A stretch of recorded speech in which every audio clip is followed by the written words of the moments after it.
Kerjasama antara Indonesia dan Jepang sangat penting, terutama sektor perdagangan. Hubungan diplomatik Indonesia dengan Jepang dalam bidang seni budaya dan pendidikan juga perlu lebih ditingkatkan. Hal ini tertuang dalam acara simposium ilmiah peringatan 60 tahun hubungan diplomatik Jepang-Indonesia.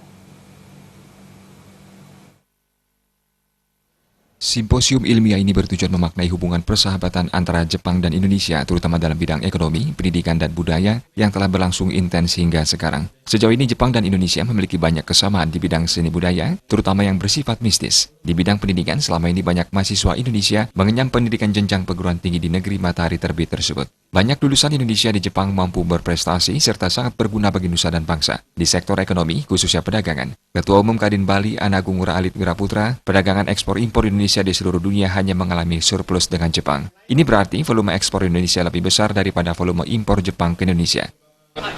Dari perdagangan dengan seluruh dunia, ekspor-impor kita, Indonesia ini hanya surplus dengan Jepang. Jadi jumlah ekspor kita ke Jepang jauh lebih besar daripada impor kita dari Jepang. Dan ini potensi untuk kita kembangkan terus. Itu di Indonesia khususnya, dan di Bali saya pikir juga ini menjadi tonggak yang besar ke depannya. Karena potensi pariwisata orang Jepang yang ke Bali juga sangat besar. Dengan jumlah penduduk Jepang 126 juta, target kita harusnya wisatawan Jepang yang datang ke Bali itu kalau 5% saja kan sudah 5 juta gitu. Jadi ini potensi sangat besar yang perlu kita gali, dan orang Jepang sangat senang ke Bali. Simposium ilmiah kali ini menghadirkan para pakar dari Jepang dan Indonesia, khususnya Bali, di antaranya Anagung Ngurah Alit Wiraputra, Profesor Dewa Ngurah Suprapta, dan Profesor Imade Bandam.